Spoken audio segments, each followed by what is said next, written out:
देखिए, इसमें जो बोधिसत्व शब्द है उसका अर्थ है वह व्यक्ति जिसने कोटि कोटि जनों का, करोड़ों लोगों का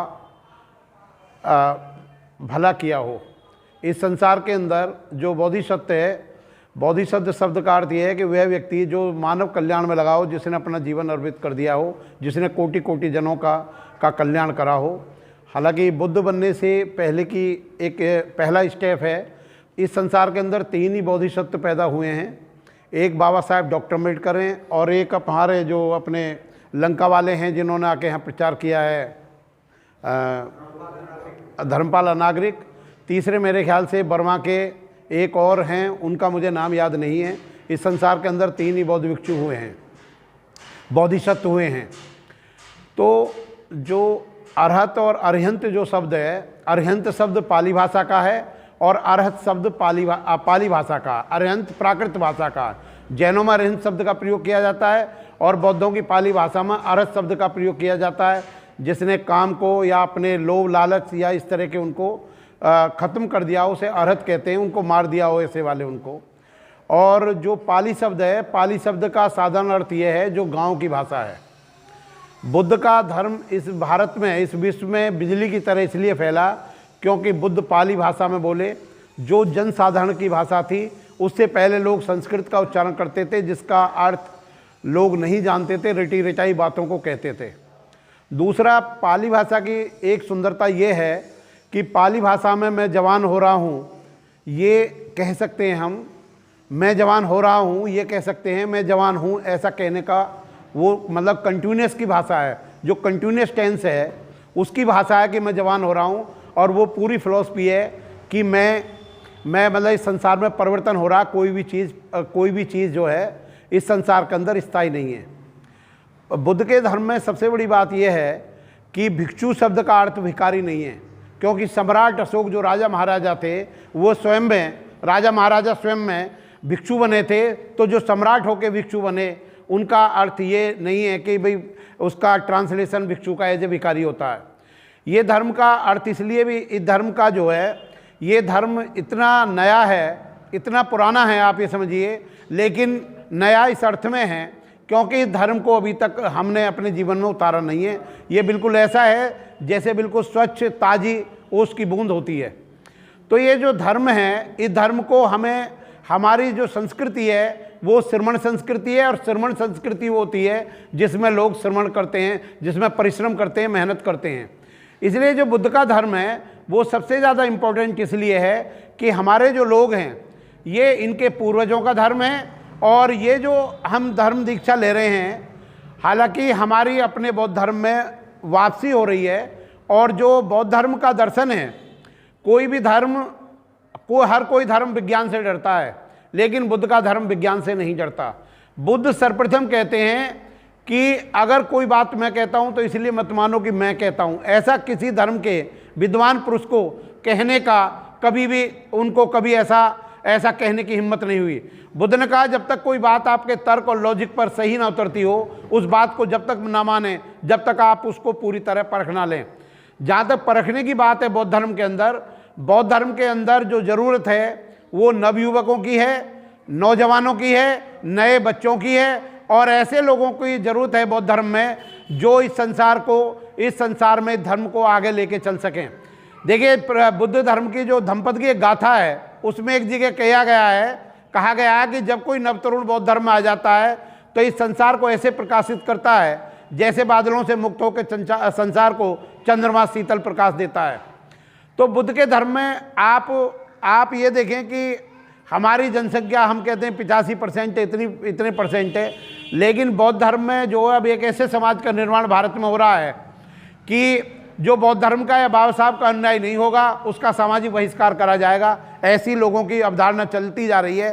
तो एक नए समाज का संगठन करने के लिए हमें बौद्ध धर्म की अत्यंत आवश्यकता है। और हम उन लोगों के संबंध और सुख दुख में साझी हों कि जो लोग इस धर्म के और बुद्ध की शरण में आते हैं। आप ये देखेंगे कि अगर आप देखिए कि अखरोट का एक जो पेड़ होता है वो 80 साल के बाद फल देता है। तो जिस पीढ़ी के लोग इस फल को लगाते हैं वो आप ये देख लें कि धर्म के अंदर ये जाके जो छोटे बच्चे, एक मनुष्य 60 साल तक जीता है, अगर वो 60 साल तक धर्म का परिवर्तन का उसका प्रचार करता रहे तो आप धर्म बुलंदियों पर पहुंच जाएगा। आज धर्म की विशेष ज़रूरत ग्रामीण क्षेत्रों में है, गांव के क्षेत्रों में है और शहरों के क्षेत्र में। हम देखते हैं हमारी पॉपुलेशन हर दूसरा घर हमारा यहाँ दिल्ली के अंदर है, लेकिन हमारी जनसंख्या कम है। लोग ताश खेलने के आदी हो गए हैं, लोग शराब पीने के आदी हो गए हैं, लोग कुरीतियों पर चलने के आदी हो गए हैं, लेकिन बातों से हमें निरुत्साहित नहीं है। जब भी कोई शेर दिल पैदा होगा, जब भी कोई मानवता का कल्याण करने वाला होगा, तो तथागत गौतम बुद्ध के मार्ग से ही निकलेगा। देखिए उनके हमारे जो बहुत बड़े सेठ थे बौद्ध धर्म के अंदर, जिन्हें अनाथ पिंडक के नाम से कहा जाता है, उनका नाम तो कुछ और था, लेकिन दान करते करते उनका नाम अनाथ पिंडक पड़ गया। उनके एक बेटे का नाम काल था, तो उन्होंने कहा कि तथागत बुद्ध जो बोलते हैं, काल तुम मुझे आके सुनाओ। तो वो जो है ना सुनने जाइए, पहले सुनने गया, फिर सुनने जाने के बाद अगले दिन उसके पिता ने कहा, अनाथ पिंडक ने, कि आप जाकर मुझे बताइए कि उन्होंने क्या कहा। तो उसने सुनाया तो धर्म में दीक्षित हो गया। तो अनाथ पिंडक ने बुद्ध से पूछा भाई कि वो हमारा लड़का आया था, वो बोले वो तो भिक्षु बन गया है। तो उन्होंने कहा कि भिक्षु कैसे बन गया। तो बुद्ध पुरुषों को सुनना कानों से सुनना नहीं होता, दिल से सुनना होता है। तो बुद्ध ने कहा कि जो बुद्ध पुरुषों को सुनता है, दिल से सुनता है, और सुनने के बाद में वो इस संसार के सार में जानता है इस संसार में कुछ भी नहीं है, केवल जीवन का मानव कल्याण में होना चाहिए। इसलिए बुद्ध ने सर्वप्रथम कहा, और जातिवाद को तोड़ने वाले बुद्ध पहले व्यक्ति थे। इसलिए जो ब्राह्मण संस्कृति के लोग हैं, सबसे ज़्यादा बुद्ध के धर्म से बैर उन्होंने इसलिए रखा क्योंकि बुद्ध समानता की बात करते हैं, भाईचारे की बात करते हैं और मानवता की बात करते हैं। उन्होंने सामाजिक संगठन को तोड़ते हुए बुद्ध ने कहा, जिस प्रकार विभिन्न नदियाँ नाले समुद्र में आकर अपने अस्तित्व को खो देते हैं, नदी नाले के नाम से नहीं जाने जाते, समुद्र के नाम से जाने जाते हैं, उसी प्रकार विभिन्न जातियां, विभिन्न गोत्रों के लोग बुद्ध के धर्म में आकर बौद्ध संघ के नाम से जाने जाते हैं, धम्म के अन्याय के नाम से जाने जाते हैं, उस जाति और धर्म के नाम से नहीं जाने जाते। तो बुद्ध का जो धर्म है वो प्राकृतिक है, और बुद्ध का जो धर्म है वो मानवता से है, और इस देश का जो कल्याण होगा, राष्ट्रवाद की जो भावना पैदा होगी, देश की एकता और अखंडता के लिए बौद्ध धर्म एक ऑक्सीजन, एक औषधि के रूप में काम करेगा।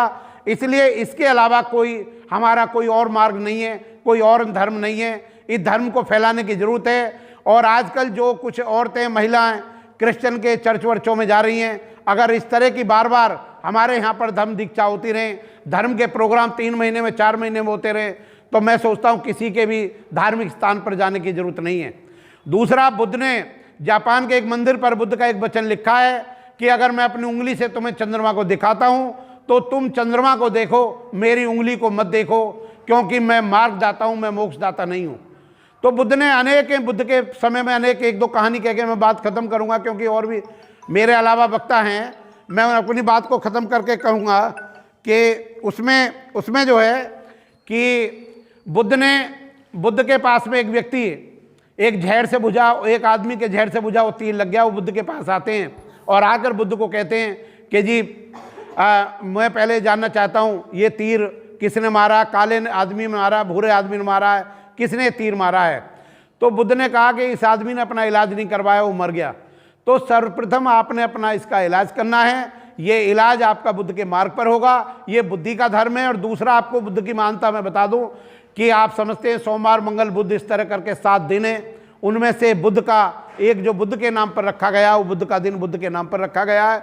जो आपकी ग्रह हैं, जो 9 ग्रह बताई गई हैं 9, उनमें से भी एक जो है ये अपना मंगल और बुध, उसमें ग्रह का नाम भी है। और आप ये देख लें कि बुद्ध का जो धर्म है वो बुद्धि का धर्म है। जब हम कहते हैं बुद्धं शरणं गच्छामि, धम्मं शरणं गच्छामि, संघं शरणं गच्छामि, तो इसी को ही आम भाषा में बाबा साहब ने कहा था, एजुकेट एंड यूनाइट। क्योंकि बुद्ध का मतलब शिक्षित बनो है, शिक्षित बनो, शिक्षा को प्राप्त करो, और एजिटेट का संघर्ष करो, मतलब कि अपना धम्म का मतलब यही है। और तीसरा अर्थ जो संघ का है कि संघं शरणं गच्छामि, उसका मतलब है कि संगठित हो जाओ। आप ये समझते हैं दीक्षा लेने का अर्थ सिर्फ ये है। मैं वोल्टेयर के शब्दों में बता दूं कि लोहे को सोने में बदलने के लिए 2 शर्तें ज़रूरी होती है। नंबर 1, लोहे के गुणों को लोहे में से ख़त्म कर देना, और दूसरा, लोहे के अंदर सोने के गुणों को संचारित करना। जब आप बुद्ध के धर्म में आते हो तो पुरानी सारी बातों को आप भूल जाइए, और जो हमारा वैज्ञानिक धर्म है वो बुद्ध के मार्ग पर आप चलिए। आपके बच्चे बड़े होंगे, बच्चे पढ़ेंगे। और देखिए, इस संसार के अंदर बौद्ध धर्म में बोलने के लिए कम से कम 18 वर्ष का अध्ययन होना चाहिए। इतने बड़े ग्रंथ हैं, किसी और धर्म में इतने बड़े ग्रंथ नहीं हैं। इस दुनिया के अंदर हर 5वां आदमी नास्तिक है। और तथागत बुद्ध का अगर हम संक्षेप में कहें कि बुद्ध के धर्म का सार क्या है, सभी पापों का न करना, पुण्यों का संचय करना, मन को बस में रखना, यही बुद्ध की शिक्षा है। दूसरी बात मैं आपको बुद्ध के बारे में बता दूं, सर्वप्रथम बुद्ध का धर्म संसार में सबसे ज़्यादा है। चीन में, जापान में, कोरिया में, थाईलैंड, कंबोडिया और लंका वगैरह आदि अनेक देशों में, पूरे एशिया में बौद्ध धर्म छाया हुआ है। इसके अलावा जो नंबर आता है, क्रिश्चियन धर्म का आता है, इस्लाम का आता है, हिंदू धर्म का तो 4-5वें नंबर पर आता है। लेकिन आप बिल्कुल निरुत्साहित ना हैं, समय अनंत है, पृथ्वी विस्तीर्ण है। एक दिन अवश्य कोई पैदा होगा जो आपके शब्दों के, आपके अच्छे कर्मों के, आप जो धर्म के लिए मेहनत कर रहे हैं उसका आपको उसका जो है उसको आपका फल मिलेगा। ये धर्म बहुत ही बढ़िया है। और मैं आपको एक बात और कहना चाहता हूँ कि देखिए, बौद्ध के धर्म के 3 सिद्धांत हैं। 3 सिद्धांत हैं बौद्ध के धर्म में।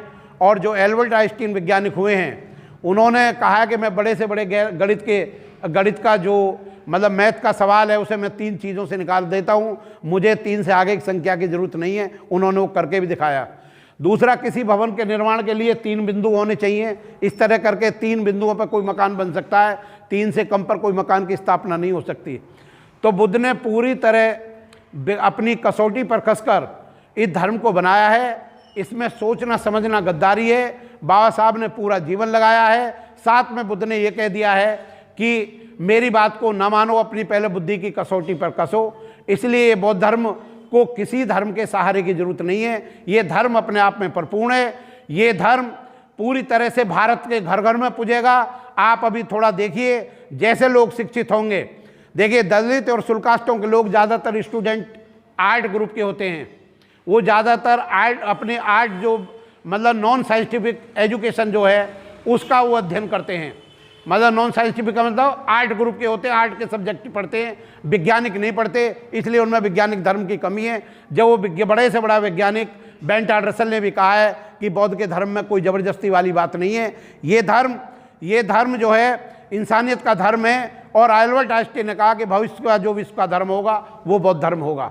दूसरी बात मैं और शॉर्ट में कह के अपनी बात को मैं ख़त्म करूँगा कि देखिए, बुद्ध का जो धर्म है, बुद्ध ने कहा कि मेरा धर्म एक बेड़े की तरह संसार के दुखों को पार करने के लिए, सर पर ढोने के लिए, नौका के लिए नहीं है। और ये धर्म बहुत बढ़िया है। और मैं गालिब के एक शेर को कहकर अपनी बात ख़त्म करूँगा कि ए गालिब एक भूल में जीवन भर करता रहा, ए गालिब एक भूल में जीवन भर करता रहा, अरे धूल तो जमी थी चेहरे पर, मैं आईने को साफ करता रहा। आप आज तक जो ऐसे धर्म में रहे हैं जहाँ पर आपके आईने पे धूल जमी आए, चेहरे पे धूल जमी, आप आईने को साफ करते रहे हो, जब इस धर्म में आप आओगे तो आप पूरी तरह से अच्छे धर्म में चलोगे। और मैं बता दूं, बौद्ध धर्म का मौलिक सिद्धांत यह है कि इंसान कोई पत्थर नहीं है जो बदल नहीं सकता। इंसान कोई पत्थर नहीं है जो बदल नहीं सकता। इंसान कभी भी बदल सकता है। बहुत बहुत धन्यवाद। जय भीम, नमो बुद्धाय। और मैं कहूँगा आतर सिंह जी जो बोलेंगे वो अपने धर्म के और संस्कृति के त्योहारों के बारे में थोड़ा बताएंगे।